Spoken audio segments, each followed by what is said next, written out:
The International Association for Near-Death Studies presents NDE Radio, a weekly exploration of near-death experiences and similar encounters with the other side. Now, here's your host, Lee Whitting. What if you were to lose your mother to death, only to discover that she was not only still with you, but telling you truths from the other side? Welcome to NDE Radio, brought to you by the International Association for Near-Death Studies. I'm your host, Lee Whitting. Our guest today is Frances Key, the author of a series of books titled The Team, A Mother's Wisdom from the Other Side. The material for these 3 books flooded her consciousness beginning 19 days after her mother's death in 2010. The result was Book 1's release just 3 months later. The book circulated very quickly, and in June 2012 was featured on the website of James Van Praagh. A 4th book will be released next year. The books are a direct expression of Frances' mother, Teddy Key, and her team from the other side, who emphasize the concept that we are all members of spiritual teams who have come to Earth for the fulfillment of specific missions. The books describe aspects of the afterlife and essential insights for personal and collective spiritual evolution. Their primary message is you are not alone, you are not even functioning as one being, nobody is, for you are a member of a team, a spiritual team, as close to you as breathing.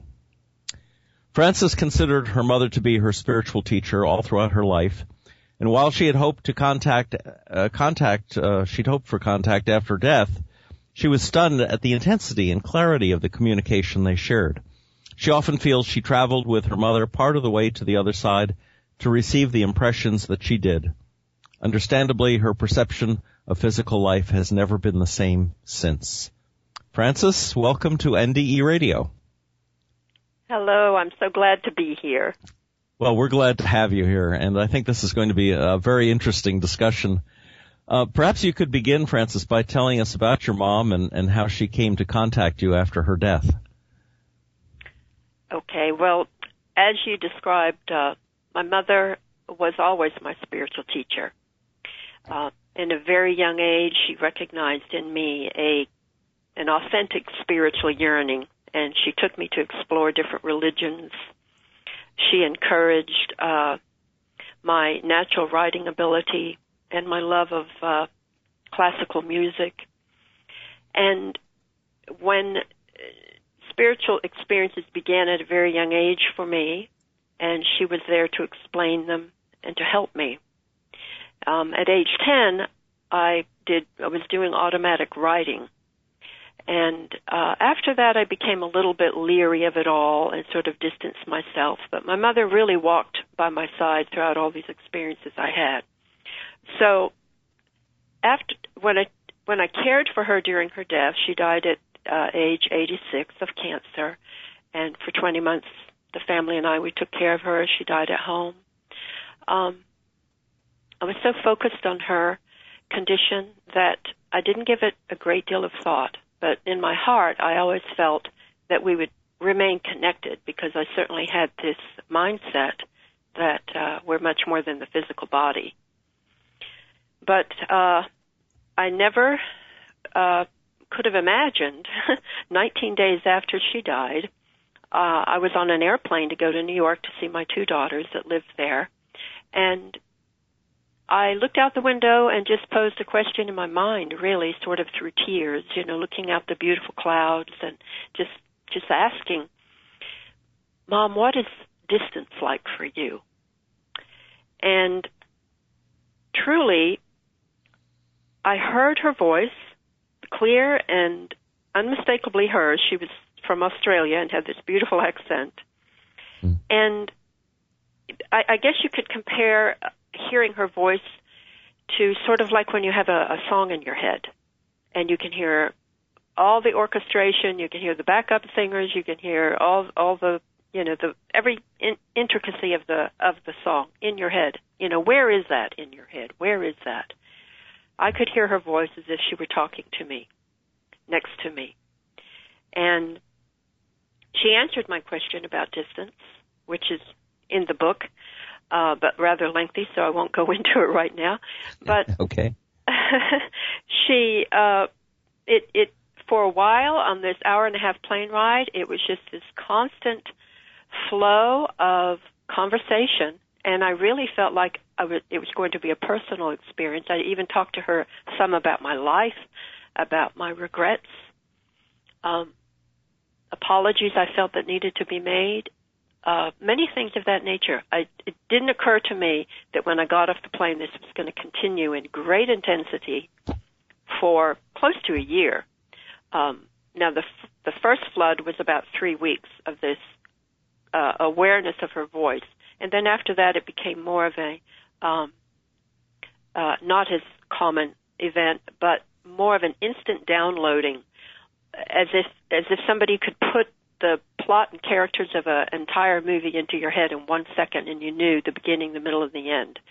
I would have these experiences of intense information that just would be inserted into my mind, resulting in very lengthy and quite complex books. Like you said, there will be a fourth next year, and to my understanding, that will be the final book of this outreach of this team. You had mentioned, I think, about the sense that you had partly traveled with her, a shared experience of the other side when she died. And I know that there is Raymond Moody and others are doing research on that sort of a companion vision right now. In fact, I'm hoping they'll be talking about it at the conference in California. So could you tell us a little more about that? What sense you have of that? Well, it's very exciting for me to hear you say that, because after this happened, I began to look for other people and things online that may have experienced this, and it was very hard to find except by hearing NDEs. And I would often wonder, well, does anyone have an NDE in a sense that didn't die? But I never heard that addressed until recently. I did hear someone, and I wish I had written the name down and brought it with me. It was a professor who teaches at several universities, and he spoke of how in his research he has encountered people who have had experiences that sound like NDEs but did not involve death, that involved another person's death or involved trauma or simply spontaneous revelation of some kind. And that was comforting to me, because I've felt a little bit like a loner out here with this experience. But back to what you were saying, the feeling at the moment of my mother's death, I didn't know what it was at the time, but looking back, I realized that I felt like something exchanged. I felt like a part of her, almost like her spiritual DNA, stayed with me, and that a part of my spiritual DNA, for lack of better words, went with her. And right after her death, I was very exhausted and rather numb and sad, as people are after such things. But I noticed right away, I truly felt so incredibly different in my own skin, in a sense. I really didn't feel like myself anymore. And then when this began, 19 days later, instead of having this grief and exhaustion and so forth, what I had was unbelievable energy, no need to eat or sleep, hardly at all. All the pain in my neck and back and things that had bothered me throughout my life vanished. I was extremely healthy, very healed, very useful in my psyche and body. And some things I had struggled with in my own character were gone. So I had a very spontaneous healing through this experience. an incredible level of energy. Now that has faded through the years. It's been almost 4 years now, and some of the pain has returned. But it doesn't matter. It has completely transformed my being from the inside out. And so I can only say that whatever happened between us, it felt to me like I went somewhere else. When I was having these downloads, when I was writing day and night, I told someone once that I felt like I could take a step and I would just step through the veil. I felt so incredibly close to this extremely high energy dimension. Mm. So in dying, she managed to give you a real gift, didn't she? Yes, she did. And she describes in book 1 that upon our death, we have an accumulation, if you want to call it, of vibrational sort of deposits that we've made. She compares it to a bank. It's our wellspring. And we're allowed to decide what to do with it. Now, my mother was an incredibly charitable, beautiful soul. She worked with in a runaway shelter. Her entire life was humanitarian outreach. She was, anyone that ever knew her and knew her well can barely put into words the level of unconditional love, forgiveness, and so forth that she manifested. So she had a lot in her wellspring. And she said she was permitted to, you can carry it on with you. You can turn around and pour it back out. And that's what she did. She poured it back out in not to me personally as much as in the form of these books, in the form of a final outreach to humanity. And because I had been, as a child, receptive at a very young age and doing automatic writing and just very aware of these things, and because I had writing skills, I think I was I was the vessel that she was able to use at the time. And it wasn't just her. Book 1 really, really sounds like my mother. People say that knew her and read the books. The subsequent books, you can sense a multitude of teammates dictating the material. Some of it's more scientific, some of it is more physical, more about nature. It's just a big variety of topics and styles of writing, really. Perhaps this would be a good point to get into the whole concept of team that your mother was trying to communicate to you, and what's that about? Well, as you said, you quoted book 1. You are not alone. You're not even functioning as one person. Nobody is, for you are a member of a team. I've come to see that we are looking at our existence here upside down, which is normal because we came here to do that, to experience this other kind of perception. But the truth is, only a part of our nature really comes into the physical form. I mean, Lee Whitting is a vast being, and part of you has come to experience the earth life. It's sort of like you put your toe in the water, or maybe your arm or your foot. We bring in a part of ourselves that we want to develop, that most needs the experiences that the earth has to offer, so we may develop that aspect of ourselves. But there are many other aspects to our nature. And that greater aspect of ourselves remains on the other side with our team. So we are constantly being infused with guidance and information and inspiration and support And at the same time, we're feeding back to our team our impressions, our lessons, and things of this nature. Everything we learn, every little bit of growth that we managed to make while we're here is shared by the team. It's all reciprocal. We do not have to do everything by ourselves. We don't have to learn every lesson, life after life after life, alone. In fact, she says, yes, there is a form of reincarnation, but people are too focused on that. You have one life.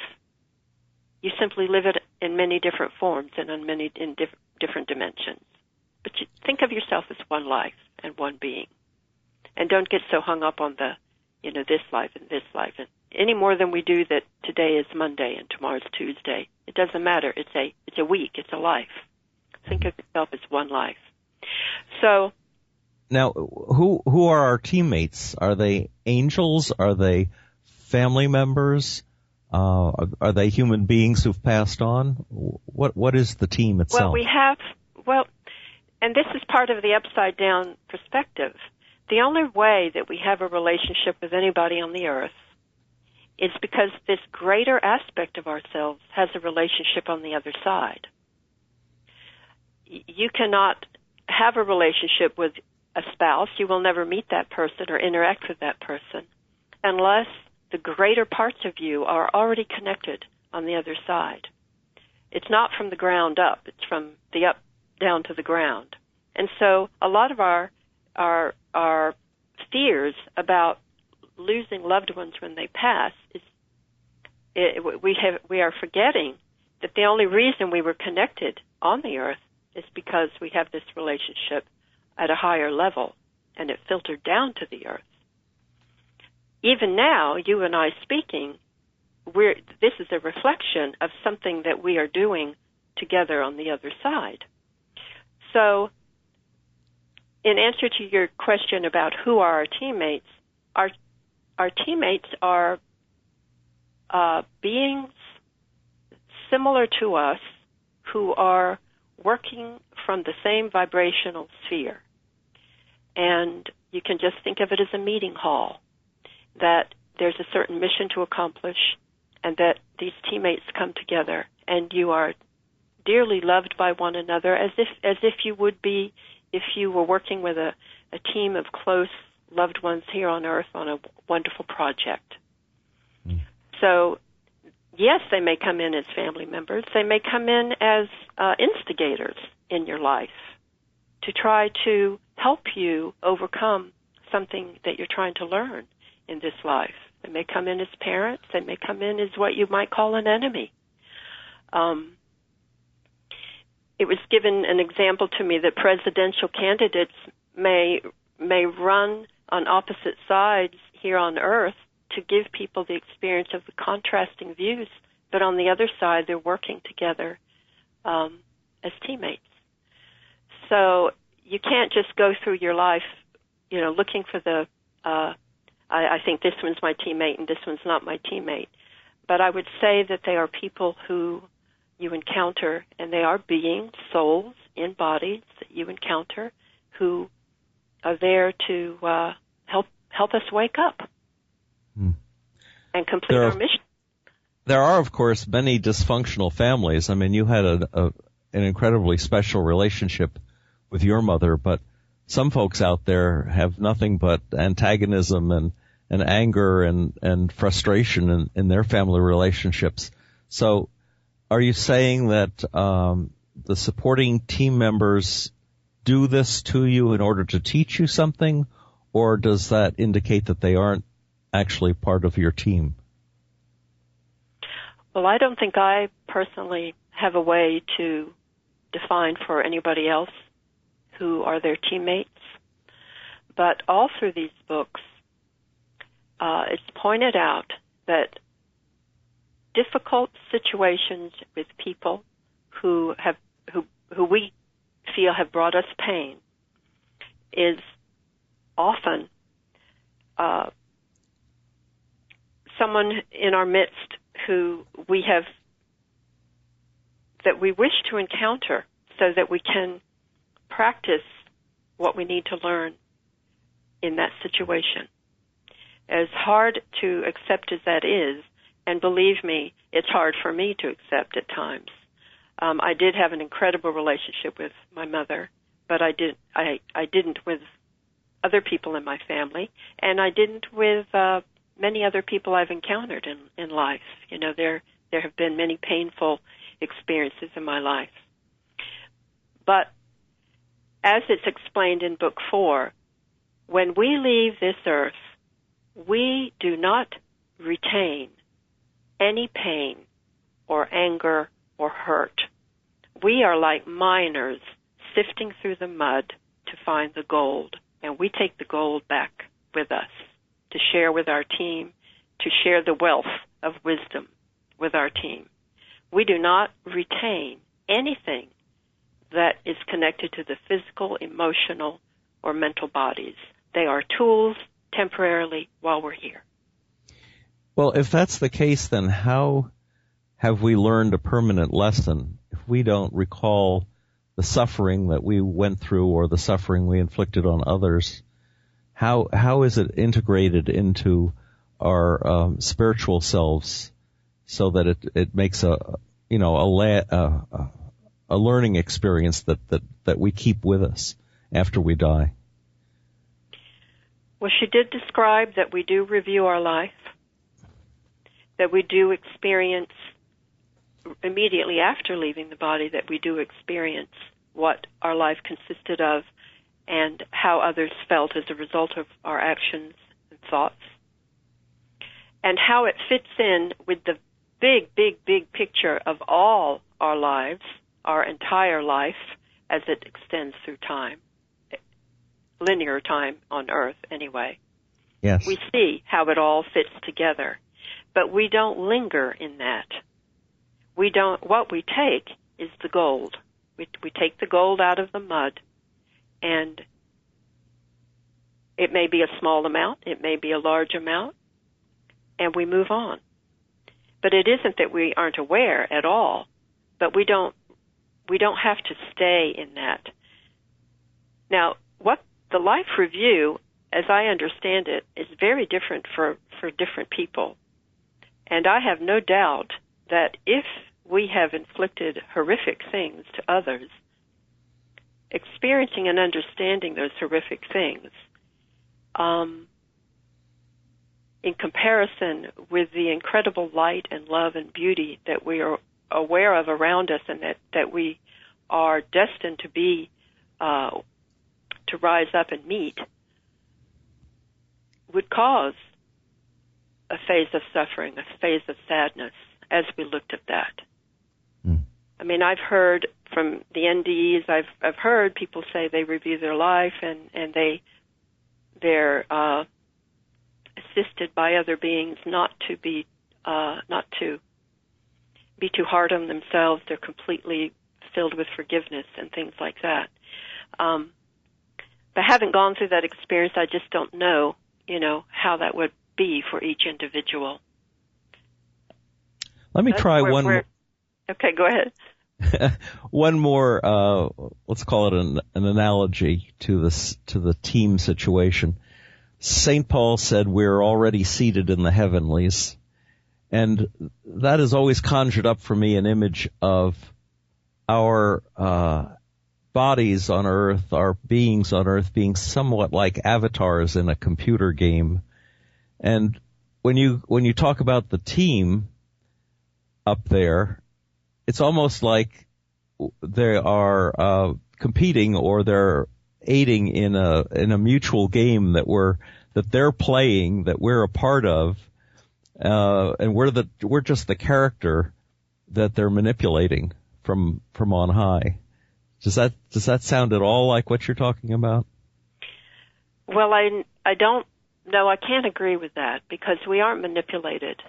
We are all the boots on the ground and the ones in the lookout towers. No one is manipulating the other.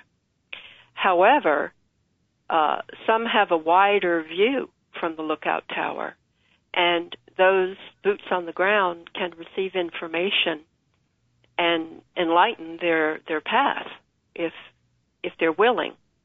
You know, we're completely endowed with free will. I mean, we experience this every day, the choice to speak to one another today or to not. I mean, that's as simple as an example as you can get, but we are beings of free will. And to the degree that we work with our team, our beloved team, I call them our beloved team, they're people, they're beings of like mind, they're beings of like mission. And being open to them, I think the reason my mother's voice came through was because I was leery of all this kind of thing, but I was able to trust when I heard her. And then after that, I was able to trust the other teammates, that I could feel their presence and receive this information. But it's beautiful teamwork. It is not a manipulation or a direction, one more than the other. So each individual on Earth has a team behind them. Is there overlapping of the teams, do you suppose? In other words, would Absolutely. my sister and I have the same team members or shared team members? Yes, teams definitely overlap. In fact, it's described in the books as they overlap, forming larger leagues. And leagues over, I mean, the true essence of all of it, when you get down to it, is that we're all really one. And this concept of working in groups or teams is a beautiful one, but even so, it's still limiting. It's a limiting one. But we aren't, while we're in the physical body, quite ready to completely experience this concept of being all one. What is more useful for us is that we're working, and it is true, that is we're working in groups, and all our spiritual progress or evolution is collective. We think of ourselves as so individual, but it's so collective. You know, what I learned today from you is relayed to my team through vibration, through thought, and they grow from it. So, if we could, we would simply be in cosmic consciousness and know that we're all one. But since we're in the body, it is very helpful and useful to us to understand that we're working in teams, and that it's a very brief period of time, and that when we leave this body, many of our teams will come in and pick up where we left off. And that is why it's so important to, every day, in the smallest of ways, we think we have to do huge things, but we can do very small things to simply try to leave things better than we found them. If it's nothing more than picking up a piece of trash off the ground, whatever the choice of the moment presents itself, leave things slightly better than how you found them, because we are paving the way for the next team member to come in and pick up where we left off. Well, very good. Frances, I'm afraid we have to end with that, but before you go, tell the audience how they can find your books and perhaps find out more about what you've been talking about on the show. The website is theteambooks.com. Theteambooks with an S.com.